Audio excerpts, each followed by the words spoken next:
If you're looking for a PC build that's around $1,500 and can deliver excellent performance at 1080p but also 1440p, this video is going to be the right one for you because I'll show you, in my opinion, what's the best PC build that you can get right now for that price, and at the end of the video I will explain on how to make this PC better but also how to make this PC cheaper without losing much performance. So if you're interested, stay until the end because it will help you out. And if you're looking for a Prebuilt PC instead, I have my weekly videos about the best Prebuilt PCs that you can get right now, and you can go ahead and watch those videos in the top right of the screen, or you can go to my channel, subscribe, hit the bell button and get notified every time I upload one of those videos. Without more to say, let's start with the build. With the CPU, I went with the i5-12600K. Now, if you watch my videos, you know that this is my favorite CPU right now because it's actually going to be great for 1440p gaming, of course 1080p as well, but it's also going to be great at multitasking. So if you also do some heavy video editing, then I don't think that you should be going for the i7-12700K unless you're a professional, but I don't really think it's worth the price when we have the i5-12600K, which is already a great CPU. And remember that this is a 10-core 16-thread processor. Then for the CPU cooler, I went with the ENERMAX 240 all-in-one liquid cooler, which is going to be enough for this i5-12600K, and it's also cheap for the type of cooler that you're getting. And remember that a good CPU cooler is needed and also good airflow overall for this PC not to heat. Then for the motherboard, I went with the ASUS Prime B660 Plus D4 ATX motherboard. Now this one doesn't have Wi-Fi included. If you're going to use an Ethernet cable, then this is great, you can save some money, but if you're going to use a gaming PC via Wi-Fi, then you will need a new Wi-Fi adapter or buy a motherboard that has Wi-Fi included. Then for the memory, I went with 16 gigs 2x8 of DDR4 at 3200MHz CL16 memory. I don't think that DDR5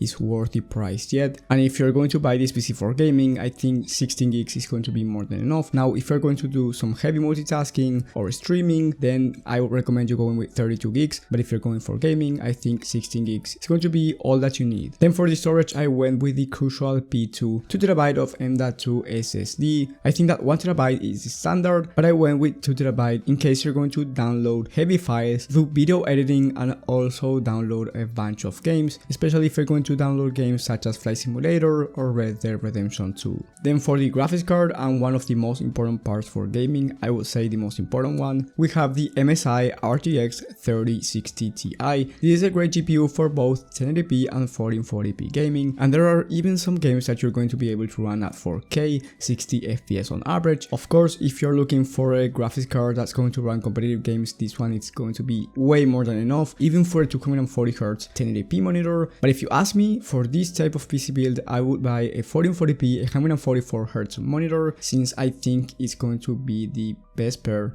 for this PC without having to spend a bunch of money. Of course, a 1440p 240Hz monitor will be better, especially for those competitive titles, but those are more expensive, so it really depends on your budget. But once again, I would go with the 1440p 144Hz gaming monitor. Then for the case, I went with the CORSAIR 4000D Airflow. This case I think is one of the best, if not the best, in terms of price to performance for the airflow overall, and you will need to add 4 fans if you want RGB and better airflow overall. Of course, you can add 3 and have those 3 fans on the front with RGB, and the back fan use the case default fan, but I think it's not going to look great since you're going to have 240 all-in-one liquid cooler with RGB, the 3 fans on the front with RGB, and you won't have the back cooler with RGB. So that's why I put 4 instead of 3. You can go with 3, that's totally okay, it's not going to affect your performance. And then for the power supply, I wanted something that's upgradable, and that's why I went with the ENERMAX Revolution 850W 80+ gold power supply. This one is going to be a great power supply that will allow you future upgradability, even if you want to upgrade the RTX 3060 Ti to the new 4000 series that are coming out in like September. So this PC overall, it's $1,517, and like I said before, it's going to deliver excellent performance at 1440p and 1080p, even at 4K 60 FPS on average, depending on the game and depending on the graphic settings. So if I had $1,500, this is the PC build that I would go with. Now, if you want to make this PC cheaper, you can go with the i5-12400 instead of the 12600K, and go with a TB of SSD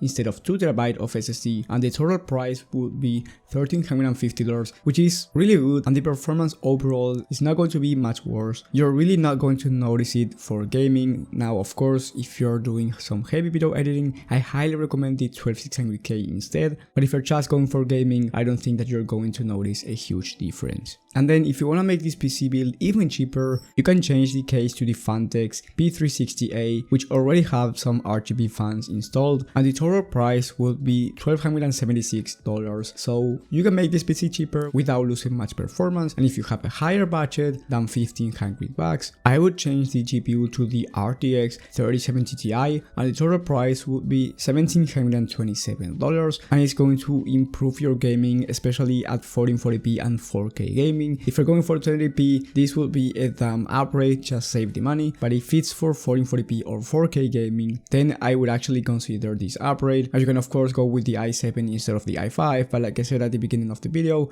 I don't actually recommend you doing that unless you do some heavy work. And the other upgrade that you can make is the RAM. You can go for 32 gigs of RAM. If you don't feel like 16 gigs it's enough, but in my opinion it is going to be enough, and you can make this upgrade down the line. So that was my whole build. If you liked it and enjoyed, please leave a like and subscribe, and let me know in the comment section if you would have changed something of this build. I think that is great, but of course let me know in the comment section what you think. And as well, if you have any questions, leave it there and I will reply as fast as possible. Thank you guys for watching, thank you for the support, and I will see you on the next one.